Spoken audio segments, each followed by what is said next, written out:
Check out this great new song by Eric Muir. What the hell are you talking about? Who the fuck is Eric Muir?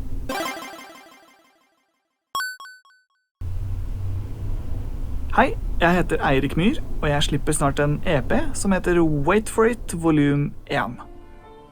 Jeg vokste opp på Ringebu i Gudbrandsdalen. Der samlet jeg på Genesis-kassetter og lagde små trudlutter på piano.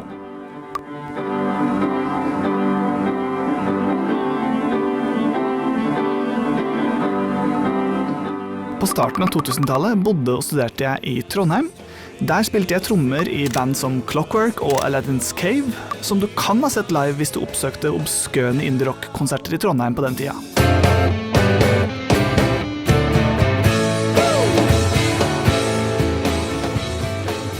Samtidig holdt jeg på med det relativt eksperimentelle soloalbumet Eirik Myhr Goes Bananas, noe som førte til en ukas urørt, men som ikke ga fullt så mye kred i det den gang ganske beinharde rockemiljøet i Trondheim.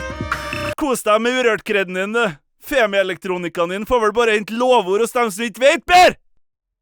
Det ble jo litt fristende å prøve lykken et annet sted, så jeg pakket snipstekken og flyttet til Oslo for å fullføre mitt nye album Escapades.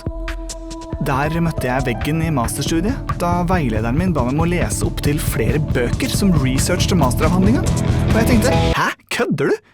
Jeg hadde aldri greid å lese en hel bok. Jeg har krabbet meg gjennom grunnskolen ved å tegne Jesus som slaktebutikkgründer og skrive stiloppgaver om en intergalaktisk løk. Jeg har rundet videregående ved å lage et korverk om et par magiske sokker, kom inn på universitetet ved å bestikke opptakskontoret med Stratos, og bestått bacheloreksamen ved å fremføre en låt av den amerikanske jazzsaksofonisten C. Harbour, som for øvrig aldri noensinne har levd. Men å lese en hel bok?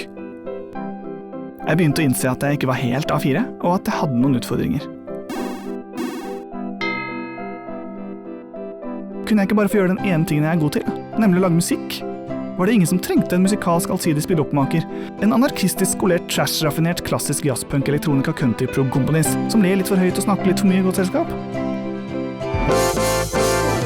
NRK Barne-TV gjorde tilfeldigvis det. Og i programmet You Belong ble jeg til Vrælmannen, en litt snodig musikkprofessor som reiste rundt og hjalp barn med å lage musikk. Vi lagde eksperimentell hiphop, meta-samtidsmusikk og politisk tungrock.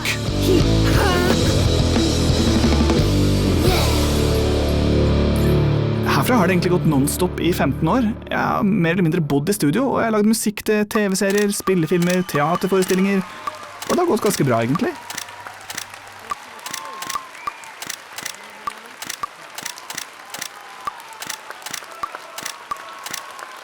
Men hva med soloprosjektet?